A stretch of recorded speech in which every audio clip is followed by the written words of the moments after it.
Hello, and welcome to Fearless Authenticity with me, Jeanne Sparrow. This is my podcast about finding our success in the gift of who we truly are. These are conversations with people who know what that looks and feels like in the hopes that it inspires you to find all the ways to use your unique gifts to pursue your passions, make your dreams come true, and engage with the world in the way you were created to serve.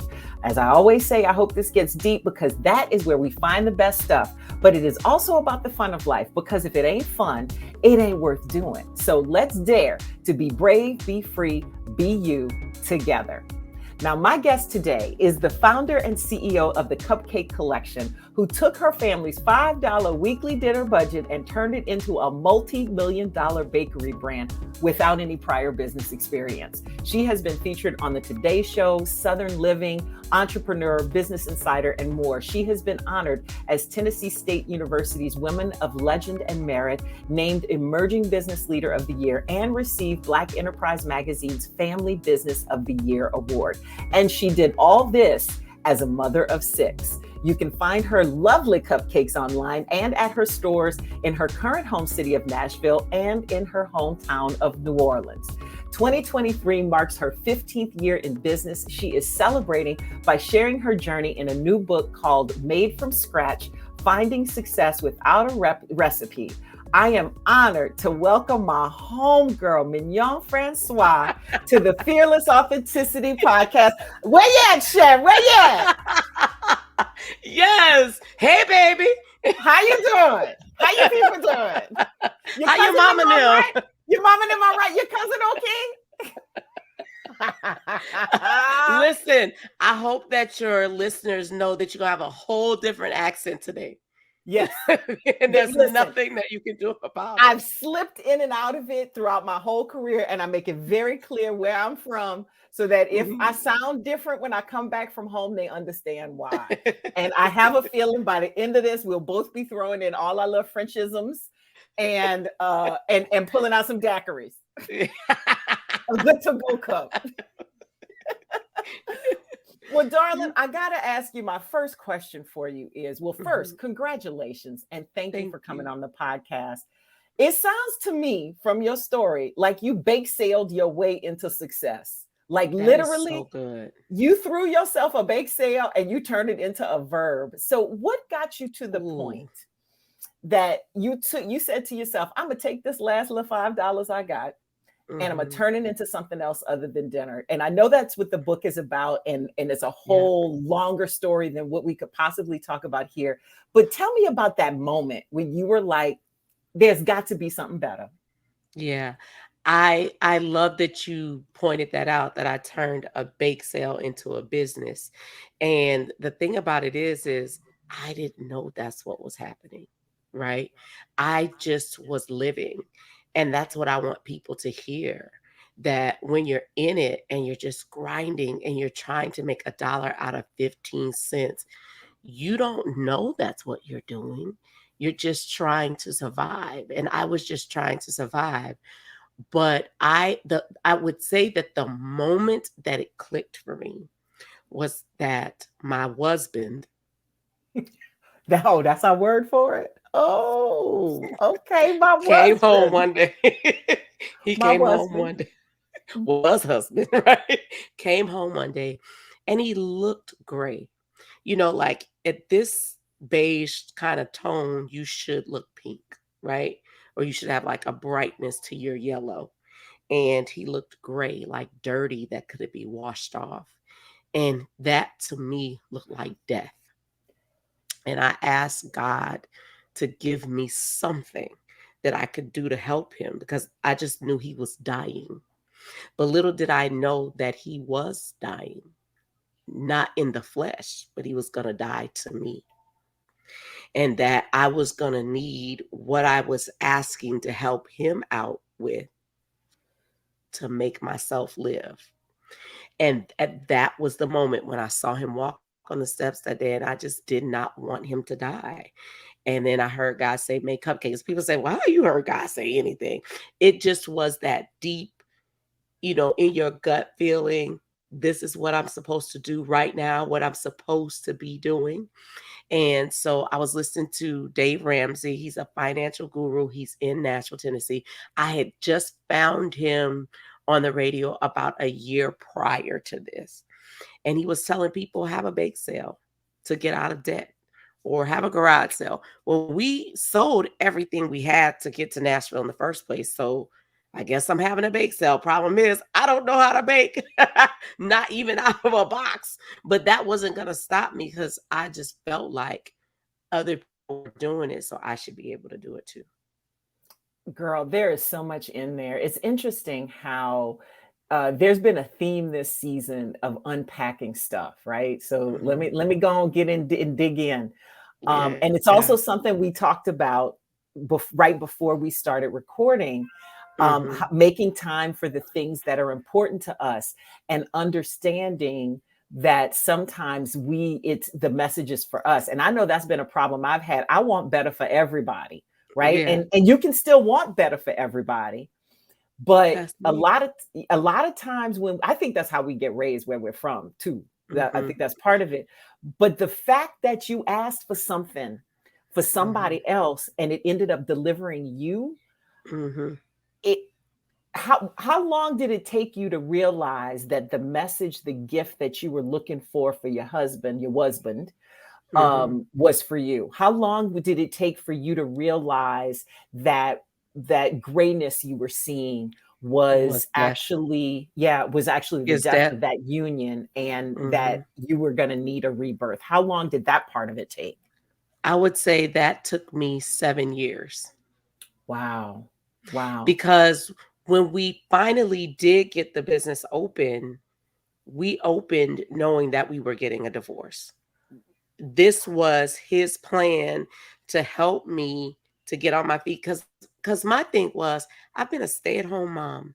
I have been the mother of your children.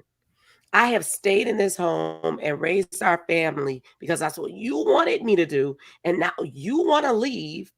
And what am I supposed to do? And that's when he said, well, then let's get your business open. I had been working every day like it was a job for 2 years before the bakery ever even opened. And that's another thing I want people to see, that when whatever you want to get to takes time, and people like me don't just appear on the scene. That there has been some grind or some input or some investment of my time that's been going on for a long time before you ever met me, right?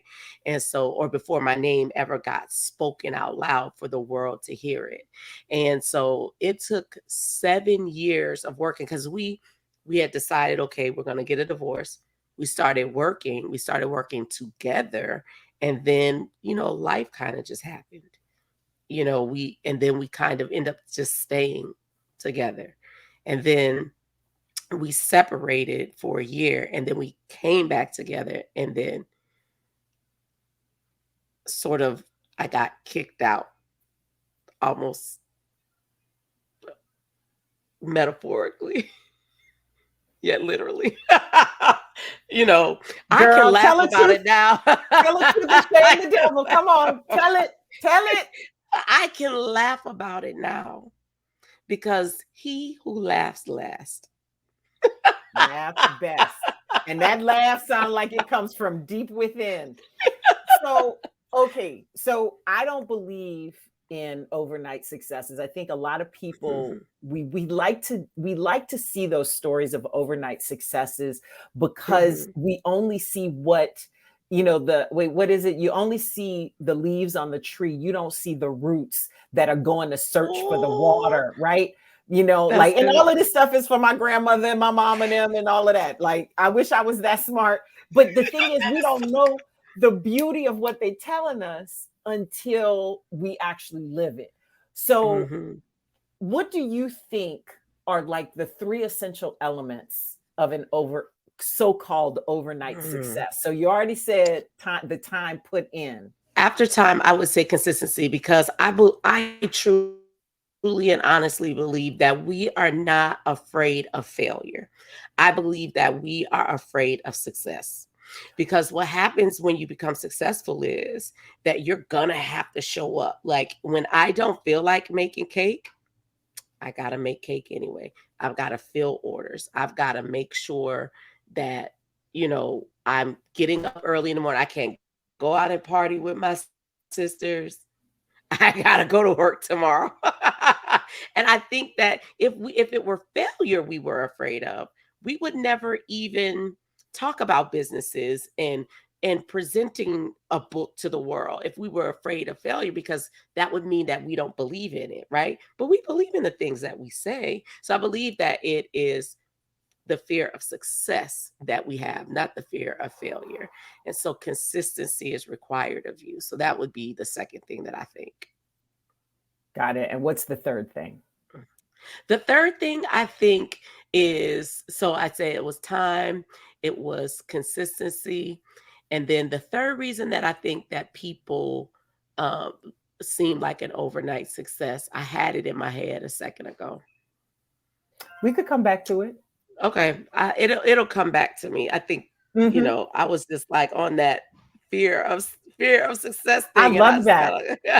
But you know what? I want to talk about that for a second, and then we'll come back to the third thing, because one of the things I talk about and that I remember most distinctly from first becoming an entrepreneur was failure, becoming really comfortable with every day feeling like I failed, but trying to figure my way through it. And I think that, and a lot of my more experienced entrepreneur friends would tell me, get used to it, because that's how you fail forward. That's how you get to your next success and all of that. So the question I ask a lot of especially my entrepreneurial folks, is what are some of the biggest, and everybody doesn't call them failures. Sometimes it's a setback or a challenge, but what have you learned? What's like the thing about the failure? Do you have a system for taking the lessons you learn from those setbacks and failures so that every time they happen, they don't set you all the way back, that you're able to keep moving forward?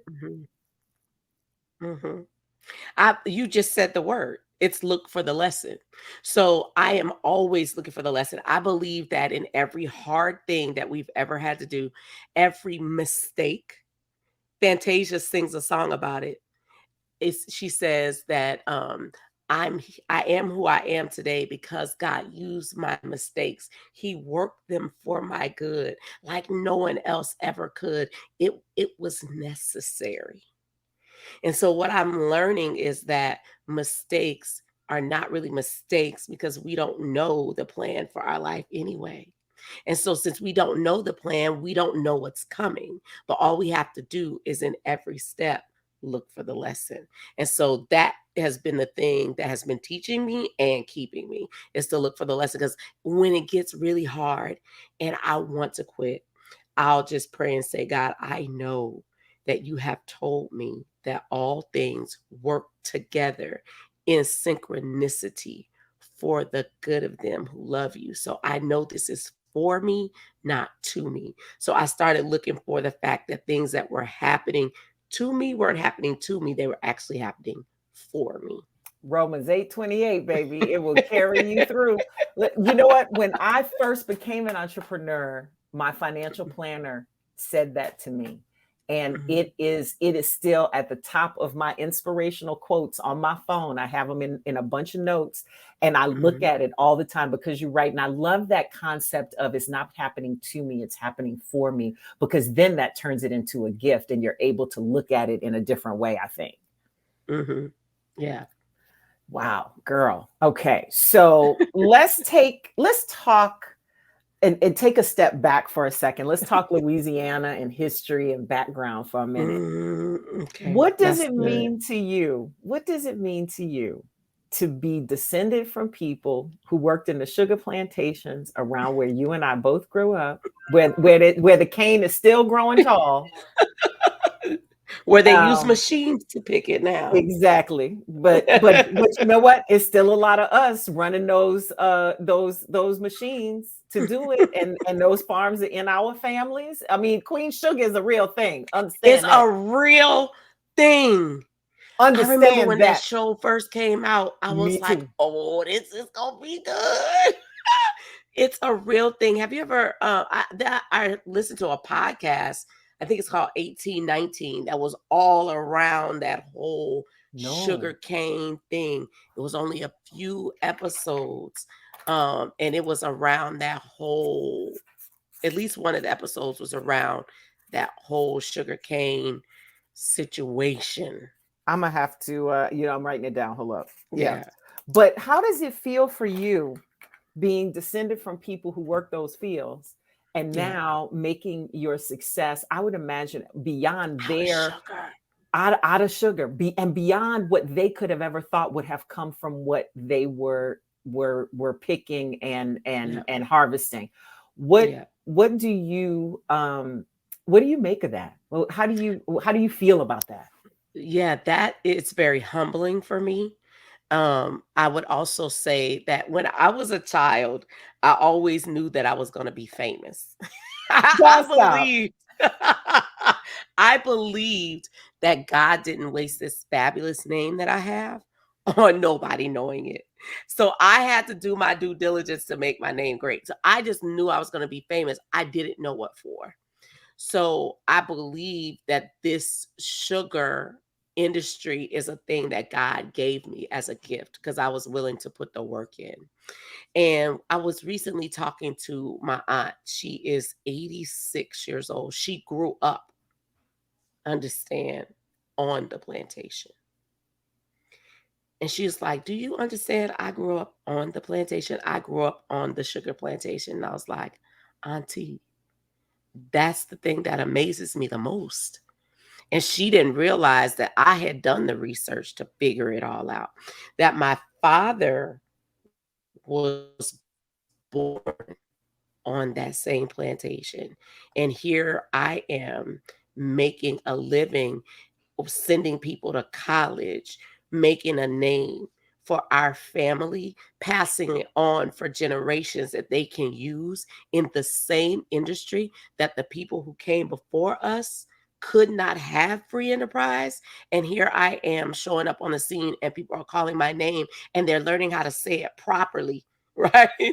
In the same industry where my grandmothers could not have free enterprise, but it was their labor that caused someone else to be able to gain wealth, right? And it's the thing that I'm teaching my team who's with me now is that you are in the business of your labor.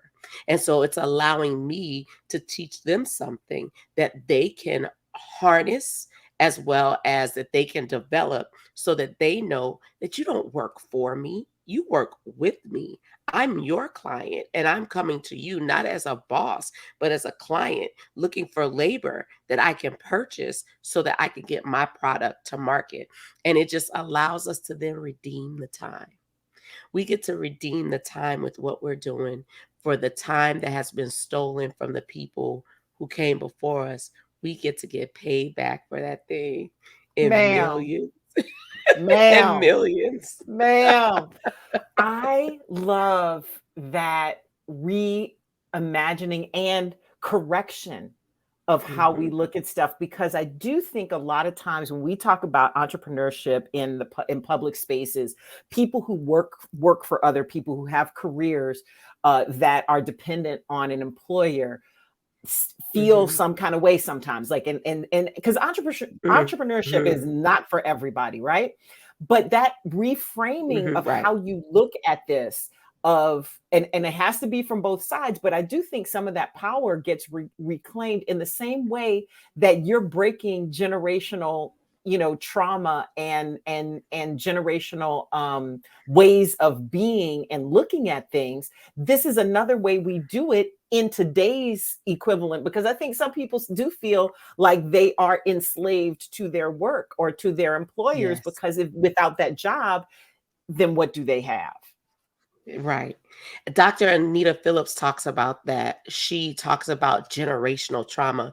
And she was saying it's not so much about how many years we're separated from slavery, but how many generations were separated from it. And we're not that far separated from it. And so then that trauma is passed on in generations. And we're talking about a father who was born on the plantation and Yeah. his daughters who are working in the industry, and we get to be in charge. We get to have true freedom. And that's what I love about entrepreneurship. I believe that entrepreneurship is freedom because I get to own my labor. I get to say what I do with my labor. And that's what I teach my team all the time. I'm not your boss. I'm your client. You tell me how we're going to handle this. I don't want to be the smartest person in the room. If I was the smartest person in the room, then I don't need you. So I need you to bring the ideas and the concepts and the processes. We don't need 10 mignons in the room. We need an Elena. We need an Aisha. We need an Elisa. We need an Alexandria. We need a Dylan. We need a Drusilla. We need a Xavier. You know what I mean? Like, we need all of these people who are going to bring their gifts and talents and their experiences to the table. And then together we weave them into something new, and we get to pass that on to our children's children. And what I love about my grandchildren is I believe they're going to be the first generation as a collective of African American children who have access to privilege. Honey, they do and say things I would have never thought about saying or being able to say, right? And when I first started this business, I dared my children, they better not tell my mama about it.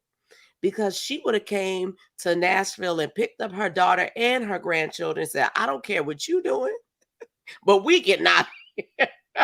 Because they worked 35 years at the same business, right? Yep. And we believed in not playing at life. My Yep. mom believed that, doing this business thing, we don't play life. We don't play business. You need to get a pension. You need to climb the corporate ladder. And little did she know, I was going to build the ladder. I was just watching how she did it. Yep. And you know what? Those it's just like we crawl before we walk before we run. I think we've had to go through all of those things to understand what it looks like. And while there have always been entrepreneurs in our community and in some families or what have you, everybody has a different access to that information, and everybody has a different spirit about them. And you're right about that. I remember when, you gonna leave that good job. Wait a minute. Hold up. That's a good check. You left that money on the table? Yes, yeah. Oh, I heard. I was screaming at the radio. I was listening to one of your podcasts. I was screaming at the radio. Oh, which was she was talking about entering into the I think radio industry and leaving the stage. Uh-huh. Oh my gosh, it was so good. And her family was like, no, I don't think this is what we're gonna do. And then her mother gets excited. We're talking about, she was one of your sorors, talking about mom and them. Uh-huh. Oh, talking about Bonnie. Yes, Bonnie, yes. Bonnie That was her Deshawn. name. Yeah. And I was just screaming at the radio because I was like, that was my life. Yeah. That was my life. I was clapping for that. Because you know what? And here's the thing I realized too now, it's like it wasn't limiting. We know what we can tell them and what we can't, but it was Yes. protection. It was covering. Yes. Boundaries protect you. They are for you. Yes, indeed. And I dared my children, you better not tell your grandmother what I'm doing. You gave him the finger. You was like, hold up.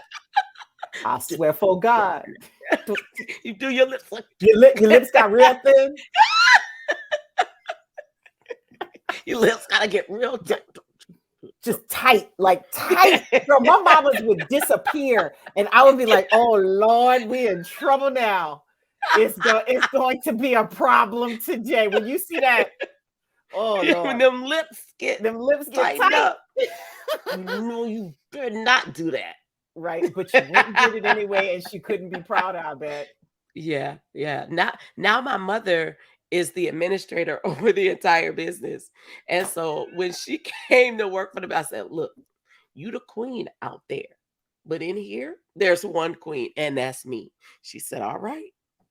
And so it was bringing my mother on that was a huge opportunity for the business. If we didn't have her, we wouldn't be where we are today. She brought all of her corporate knowledge and all of her experience from 35 years with the same company. and then working the side hustle she was working to the table for us. And we are so blessed to be able to have a matriarch that is willing to bring that kind of level of experience to the table for us. Girl, I just look at this as a model for how we can think about the things that we know, and really understand what we all bring to the table to make it happen. And I love one of the things you talk about with your team, that you like giving hugs and listening and mentoring Mm-hmm, your team. And you just talked about it. And the fact that your mm-hmm, business also, when you started it, was part of a resurgence in the neighborhood you were in Nashville. It is clear mm-hmm, from our conversation so far that community care and self-care, which is so important to me too, mm-hmm. are all bundled into your work. How do you see the connection of taking care of yourself, of your family, of your community as being embedded in the success of your business? Oh my gosh, I'm just now learning how to take care of myself. And I've always put myself on the back burner. It has been my children who have come to the forefront and said, "Mom, it's your turn. We've got this." And when I learned to trust them and learned to understand that, what was I paying people for if I wasn't going to let them do the work? It freed me for real to be able to, I'm gone, mama's out. And now I can go places with myself that allow my mind to be expanded, because I believe that in travel we get education. We learn when we're able to go see other people and learn how they do it. But more than anything, it has been like medicine for me to be able to be connected to such vibrant young people. I mean, they give me life. And it's the things, like, people look at me and say, "How do you have 8 grandchildren?" It's because my children keep me young. And I just believe that there's a Bible verse that says, "And a little child will lead them." And I believe in the importance of following children. And what's a child? I mean, a child is based on, like, wherever you are. I'm my mother's child, right? And I lead her into a lot of things. And, I've already probably seen more years behind me than I have ahead of me. But then my children, who are millennials and in their 30s, are leading me into new things. And then my grandchildren, who are just 8 and 10, they're leading me into things. So I just believe that all of us making sure that we are taking the best advantage of everything that we have available to us, and then making that available to the next generation that is coming. That's really kind of self-care for everybody, because when you take care of the next one, it will also then take care of you. It's kind of like not biting the hand that feeds you, sort of thing. Does I that make love sense? it. Yes, that makes Yeah. 100% sense. Hmm. And I love what you said, because it's a challenge that I talk about a lot, because it's one that it has been very enduringly difficult to do. How do Hmm. you let go of the things that you are paying other people to do? Delegation has been the most difficult thing in Yes. becoming an entrepreneur. And I thought I was good at it before. Yes. Girl, how? How do you do This that? is so good. This is such a good question. So, my business is 15 years old, right? And so I was working like it was a job for 2 years before the business ever even opened. So for me, I'm 17 years in. So this is what I want people to understand. You will get there. Like, sometimes we feel like we're supposed to do that straight out of the gate. But I liken it, for the people who have a hard time at it, I liken it to having a baby. So I have 7 children. And so when they were little, no one could watch my children. If when I was breastfeeding, it was only me, right? And I could pump and give you something that you could have my little ones for a little while, but I had to be in the room, right? When they got to be about 5, I could let them go off to school. So my child needs to return. Maybe they could spend the night at a family member's house. By the time they got to be teenagers, like, baby, you better call. Let me know where you at. I'm going to see you tomorrow. Mama's going to catch this plane. I'm going to be out. Just make sure you don't have any parties and don't get the police in my, I think if you look at it like children, your business is your baby. And if you need to allow yourself the space, it's just the same way as an adolescent or as a little child. You do it little steps at a time. And I think that's how you don't have to just wake up one morning and let the whole thing be under someone else's care. You do it at baby steps. And that's the way I did it. I feel so much better now because I will be I'm at about 5.5 years right now. Almost at 6.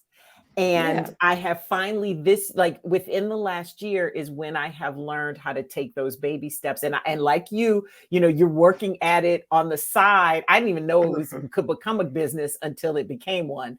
But I had been working on the side for a couple years. And so now I'm finally at the point where I'm like able to let little things go. And I've been judging myself for it. So thank you for letting me let myself off the hook. I mean, that's going to take a minute, but I appreciate it. That's a gift. Sis, you just handed me a gift because I've been like, oh, I can't do it. I can't do it. I'm doing something wrong. And now I see that. And now you can do it in little steps, right? Because if you're 5-year-old, you're not letting your 5-year-old, just be out here with any and everybody. Right. So that makes sense that it has to be one at a time. You can bring in, you've been in the industry for a really long time. You might have just been in your own business for a little short while, but I would say give yourself grace. And I would say, look at the lessons from the past, look to the past to inform your future.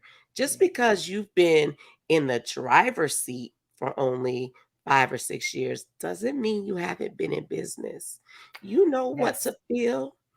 You knew when you first got started versus what you have now. You are an amazing interviewer. You know now what you can do, what you can let go of to somebody else to give the questions out or to formulate the questions and be like, we're not using these questions today. You know what I'm saying? And then in the meantime, you're learning how to prepare them to serve you or to go find someplace else so I can love you from the other side of town because it don't work for me. I love it. Yes, girl, releasing people with love. I love it. Now, another thing you talk about, and I love this, I've seen it all over your things, is this approach called follow your spirit. Yeah. It sounds like that was the thing when I got the information about your book and everything. When I saw follow your spirit, I was like, oh, that feels like fearless authenticity to me. Tell me some of the connections. Thank you. Tell me some of the connections that you see in that expression, follow your spirit. Like, what does it mean for you and how do you use it in your work? Yeah, I believe, a lot of people say, so whenever you make a mistake, right? And you were faced with 2 roads that you could travel, two ways that you could go. And then you pick the road and you think, dang it, I should have followed my first mind. That is your spirit speaking. Your first mind is the thing on the inside that has gone out into the world and said, this is going to happen today. That's going to happen today. Let me go back to Mignon. Let me get her together and say, okay, I'm going to tell you what you should do, right? Because the Bible says the Holy Spirit will whisper to you things that are to come. And that's what your first mind is. So that little whisper of, maybe I shouldn't turn right now. And you turn right and you find yourself smack dab in the middle of traffic. And now what are you going to do? Because A, he already knew you hate traffic. And B, now you're about to be late for the thing that was really important, right? You're going to bustle you? Muscle. Yeah. You're going to back down there. I know how to drive in reverse. I know how to drive. Don't need that camera. You just get up in your seat a little bit. You can make a right turn. Exactly. But it goes before you, so you have to do that, right? Yes. And so I believe that that's what's called following your spirit. It's listening to your first mind. And most of us know what that looks like. When your first mind says, oh, I'm going to do this. Maybe I shouldn't. Maybe, yeah, I'm going to just go do this. And then you're kicking yourself because you didn't listen. And that follow your spirit approach has put me in some of the best positions. Sometimes it's still not a good position. Sometimes I still got to learn. But in those positions, I'm learning to look for the lesson. And then on top of that, I then say to myself, okay, God, this is for me. I know it's working for my good. In the end, it all has to be good. So I know it's not over until it is good. And so that's been the way that I use. I love that. I love that so much. And another little synchronicity that we have is something I read where you say all you have is all you need. One of my Yes. guiding lights recently is something I've learned recently, and my therapist actually gave it to me. She was like, remember that everything you need you already have. And my mama used to say it a little bit different. And it's interesting how those things come back. And you say that's one of the guiding lights you tell to aspiring entrepreneurs. What does all you have is all you need mean to you? And why do you give that advice as a piece of essential? Yeah. And that would be the third thing. Okay. That third thing, all you have is all you need. Thank you for bringing that back to back. See, this is why you're so good at your job. This is why I'm in this seat and you're in that seat. Girl, look, my cupcakes are only decent. I can make a hell of a lemon meringue pie though. I love that. I got the cupcakes for you, so you just keep making that pie better. And yes, then, ma'am. I got you when we get together, you bring some cupcakes. I'ma have that pie. Okay. Okay. I think that's a deal. Yes. Talk to me about all you have is all you need. Yes, because when I first got started, I thought I had to have a big commercial refrigerator. Wait, that was New Orleans. I thought I had to have a big commercial refrigerator. And here's the thing, I didn't even catch it. It sounded right to me. Refrigerator. Girl, look, at least you didn't say icebox, but go ahead. I thought I had to have a big commercial refrigerator. I thought I had to have a big commercial, mixer. I thought I need to be in a commercial spot. It was on the day that I got my final inspection that the inspector was there and my son Dylan had left his dorm size refrigerator in my house. And I was too mad about it because I had just collected enough money to get him a dorm size refrigerator. It was brand new. And this boy went outside and painted the thing red and didn't even do it good. And then decided he didn't need it. So then I couldn't take it back to the store. And I needed every penny that I had back then. And so he left it at home. And the day that the health inspector was there, he saw the refrigerator and he said, is this going to be the refrigerator that you're going to use to open the store? And I said, that's a dorm size refrigerator. He said, does it keep temperature? I said, it does. He said, can you put ingredients in it that you need to stay cold? I said, I can. He said, then you can open. And I was blown away that the dorm size refrigerator that my son had left there that I thought was trash was left there to be a lesson for my life. That all you need, all you have, I've already provided what you need and what you already have. And that was another lesson that I learned and carried with me on the journey. And so I opened the store with a dorm size refrigerator and a Kitchenaid mixer. And it was the people coming into the store and planting seeds and sowing seeds into the business that I took and eventually used to go buy the things I needed and to be able to remain a debt-free business. Wait a minute. 17 years running, baby. We don't owe nobody but the people who work here for their labor. And on top of that, I pay them weekly, so I don't even owe them more than 7 days. Ma'am, how many businesses can say that no matter what their size is? Mm-hmm. That's Crazy good. I am The only so debt we carry is the house where the bakery exists, and then whatever 30-day debt I have to carry to keep them moving so that they right. don't have to call me for everything. Yeah, that's operational costs. But Yeah. that, I mean, I don't know if anybody would call that actual debt. Yeah, I mean, it's not true debt. it doesn't look because real estate doesn't look like debt on a balance sheet. Yeah. Ma'am, Yeah. ma'am, the wisdom in that. So, okay, so then going back to where we started, those three elements are time, the time put in, Mhm. consistency, and knowing that you already have everything you need. Everything you have. It's in your house. What do you have in your house? There's a story in Kings 4:17 about a widow who goes to Elisha the prophet because her husband has died. And she says, my husband used to work for you. He's dead now. And now they're coming to take everything that I have and to enslave my children. What am I supposed to do? And the prophet responds to her, not with an answer. He said, what do you have in your house?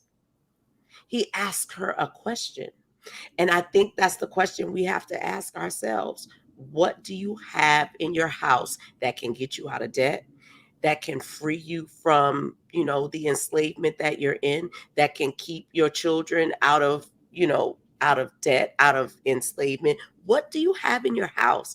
And it doesn't have to be four walls. It can be your wheelhouse. What experience do you have? What ability do you have? Your purpose is here to serve you. And I truly believe that we only close our eyes and forever sleep for one of two reasons. Either we have fulfilled our purpose or we have ignored it. Ma'am, you are speaking my language because I truly believe that all of us are on this planet to do something in particular. Mhm, And a lot of times we deny it, look away from it because we mhm, think there are other expectations or people are encouraging us to do things. But as our mamas used mhm. to say, just because they make it in your size don't mean you got to put it on. And with girl, let me tell you something. Between my mama and my grandmothers, may they all rest in peace. They left me everything I need, everything. So, but this is what I'm gonna ask you out of that. Do Mhm, you feel like, because it feels to me like you are walking in a beautiful purpose. mhm, When did you? mhm. I'm going to assume that you feel like you're doing what you were meant to do at this Yes. moment. How Yeah. long have you been walking with that knowledge? And when? And what was the 17 moment? years. Oh, so the moment you started this business, you knew this was what you were meant to do? This I didn't know that's what I was supposed to do then, but that's how long I have been walking in my purpose. Well, maybe I can say I was walking in my purpose even though I was fighting against it. Being a mother was in my purpose, right? You know, being as I went to the different schools that I went to, they were in my purpose because every stupid thing that I've ever had to do was taking me from where I was to where it is that I wanted to be or that I was going to be because nothing's wasted in the kingdom. So as I went to Xavier University in New Orleans. I was studying to be a doctor. I didn't even want to have children. I wanted to be auntie. I wanted to be a good auntie, and that's all I wanted to be. And then I have my first baby at 17, you know, and I thought that I had messed up my whole entire life. And I love this kid so much. I couldn't imagine my life without that boy. That boy has my back. That boy loves his mama. Sometimes I look at him and say, Dylan, I'm your mama. Because I But still can't believe it that he's mine. he did do that refrigerator though. He did. But, I believe that it was in God giving me the idea for the Cupcake collection because I was waking up every day at 3:17, like clockwork, like an alarm clock. I got so tired of it. I was aggravated by being awake. I popped my eyes open. I said to myself one day, I'm going to look at this clock and it's going to be 3:17. And I looked over and it was 3:17. And I said, why am I waking up at 3:17? I felt like I was in Groundhog's Day. So I get up you know, what you do when you get up in the middle of the night, use the bathroom, you check the locks, you make sure that the, you know, stove ain't on, make sure your children breathe in. Those were my routines. And this one particular night, I couldn't go back to sleep. And the man on the radio said, the morning breeze has something to tell you. Do not go back to sleep. And I was like, can he see me? You know, like, and so he keeps talking and he said, the morning breeze has something to tell you. Do not go back to sleep. Now I want to get him off my TV because look, I'm from New Orleans. I'm not Baby, about to. You see, we you don't play with understand? that. You We don't feel play me? with Like that. you getting off my TV and up out of my house, right? And then he says to me, "This is the only time you'll listen, and God is trying to talk to you." And I was like, "Well, okay, I could listen for God." And so I sat there and I listened. And he said, you think you getting up to check the stove and the lock? I said, wait a minute. He's in my business. You're in my house. You're in my business. And he said, but God is trying to speak to you. And this is the only time you'll be silent. And so when the next time you get up, it's going to be hard because you know now that God is trying to talk and you're going to be running. And so just put your feet on the floor. It'll take you about a week to end back up in the place where you've been, but get in a silent place and listen for what God has to say. And sure enough, it took me a week to do it. And I got up and I went and I sat on the sofa and I said, okay, God, I am here. I want to hear what you have to say, but please don't talk because I don't want to be scared. I don't want to hear you, but I want to listen. That's authenticity for you, okay? Like, listen, Ma'am. I'm not telling you it was easy to say, I'm gonna come here and wait for God to speak. Like, I didn't want to hear nothing he had to say because I was scared. I was scared. But God began to speak to me. And the first thing was, well, what am I supposed to do? I'm looking around. What am I supposed to do? And there was a Bible right below me. And so I said, okay, well, I guess I'll pick this up. And a lot of times that voice that we think that it's us or it's just ideas we're having, really, as you learn what God sounds like and what his voice sounds like, because what he tells you will never be to do something wrong and it will never be to do something mean. And everything you can check it against what's in the Bible or in his word if it's true. And so God speaks to you in a way that is in collaboration with what has already been written. And so I opened up the Bible and it fell open to just, I just dropped it. Okay. And it fell into a book, chapter 3. And I was like, maybe the 3:17 means something. And I go down to verse 17. I got my first inspiration and instruction for God. And it let me know that he loved me and he was about to show me. And so I began to feverishly look through this whole Bible, starting at chapter 3, verse 17. And I read the whole thing that way. I started reading cross references, started reading down below those, you know, and I have this study Bible that explains things in the bottom. And I just would keep reading until it took me back in a circle to where I started before. And God woke me up like that every morning for weeks. And I would bring the sun up in the morning till it's time for me to get my kids to school. I was writing down everything because I learned in science that ideas only last for 30 seconds unless you write them down. And so I was writing down everything. And then I realized I'm turning the page. I don't got no more pages to write on. And that's when God stopped awakening me. And when I went back and I looked, one of the last verses that I opened to was Deuteronomy. I believe it was chapter 30, verse 19, and then Joshua 1, and I think it was 9. And it said, I set before you life and death, blessings and curses.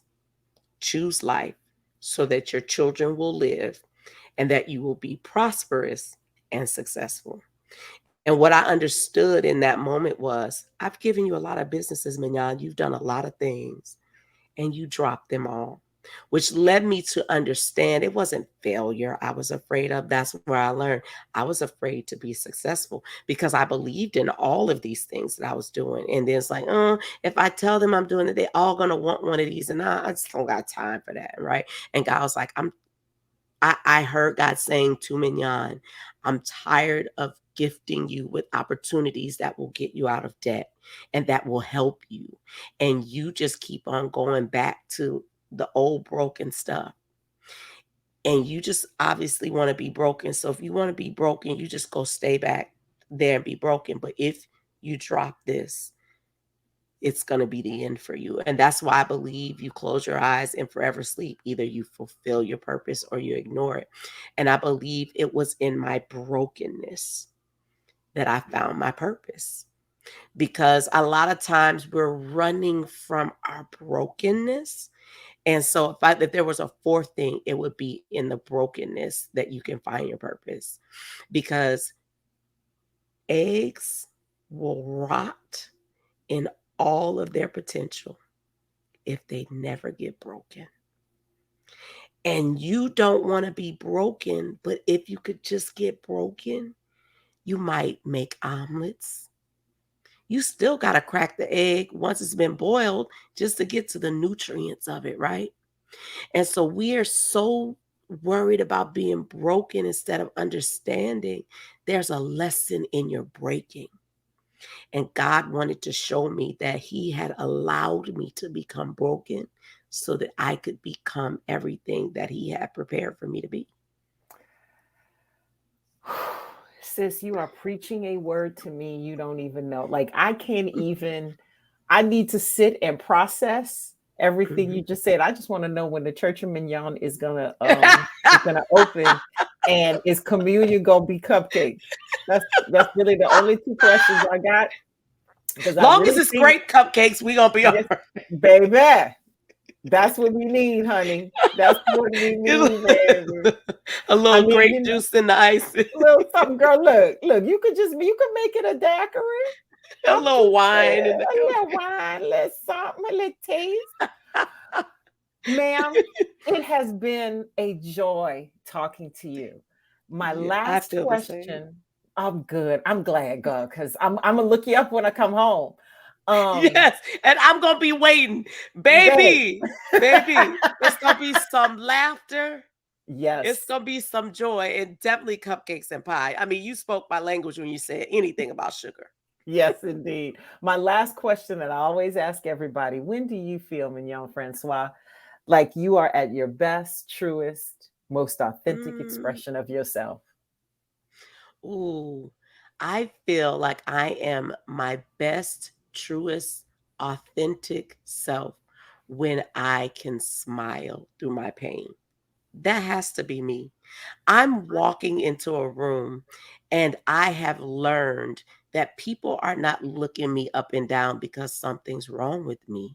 They're looking me up and down because they like this crazy outfit I walked in. They like the fact that I have tried to make my afro as big as I can get it, or my braids as interesting as they can be. And I think that's when I am being myself. When you can see me smiling, no matter what it looks like, that's really who I am. They're also looking you up and down because they want to hear what you got to say, sis. This has been a blessing to me. A blessing to me. Thank you so much. I am so glad that I ran up on you. Man, listen, because see, I already knew your voice, right? Because I've been listening to the podcast. See, I understand. And as soon as we hang up, I got to go get back to the current one that I'm listening to right now. Because listen, I'm not giving 120%. Can't nobody do that. You can't. You cannot. You know, one thing I'm going to be is consistent. I'm going to give you everything that I have, but I can't give you more than I got. Because then I have to die if I gave you everything I got. Man, when I tell you that episode I'm on right now, it just blessed me. That was what I was up to. Because in the car, I generally like to listen to podcasts in the car. I don't really listen to a lot of just like live radio because I want to learn. And I learned that you could learn get the equivalent of a degree riding in your car. And, one of the things that I've learned in writing this book is, you can read so many books just being in your car. Yeah. And so that's the first thing I'm doing. As soon as we get off of here, I got to finish my episode that I was on. So this has been an amazing, amazing opportunity. I would be remiss if I didn't share with you the cover.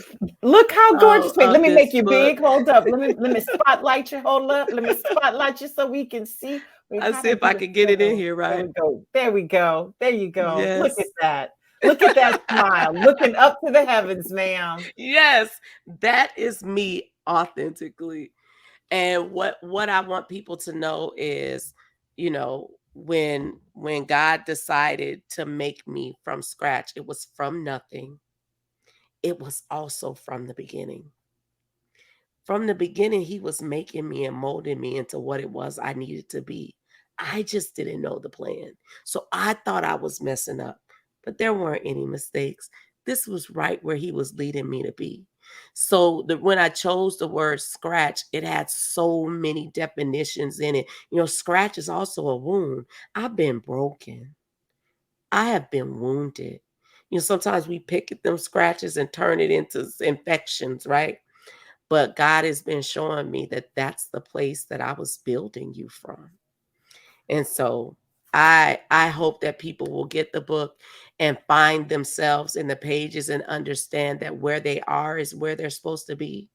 I want them to know that it's never too late for them. They can start right now. I was 33 when the business finally opened, so, or it may have, as when I finally got the place and when I finally got it, and then 2 years of working at it after that, I want people to know that if they feel they're alone, they can find themselves, hang out with me in the pages of this book. You'll know real quick. It happened to me too. I love that. Thank you thank you for doing it. Sis, you have really blessed me today. And it's always also nice to have a little bit of home. Yes. Oh my gosh. It went as soon as your face came on and we started laughing. I knew this was going to be a good episode. Because you look like all my aunties in them, all my cousins in them. Girl, here's the thing. We're going to look and see if we're cousins.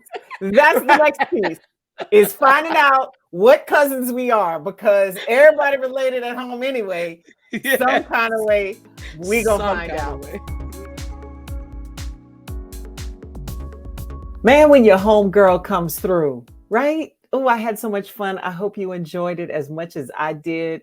So grateful for this conversation for a couple of different reasons. That she confirmed some things I know I knew, but needed to be reminded of, and also helped me to see some things differently that I was struggling with. I love her theme of follow your spirit, because that is at the root of fearless authenticity. This idea that we already know, we already have everything we need, right? And our gut tells us what it is we need moving forward with that. One of the things that she affirmed for me and shifted how I think about it, I don't know if you follow me on social media, but I often talk about my challenges at delegating, and having that conversation with her about seeing our businesses as our babies, and realizing that we have to get to a certain point in our business's development when we're ready to let things go. That, just like you wouldn't let your baby go to school on its own because it's not ready to go, he or she is not ready to go to school. The same thing goes for your baby, what you're ready to let go of, and how you're interacting with leaving your business under someone else's care, and how that goes in stages. Oh, that made me feel so much better. Also talking about entrepreneurship and using that approach to even apply to how we see what we do for a living, even if we work at jobs. I think a lot of times people romanticize the freedom of entrepreneurship, not realizing that you can work that way too.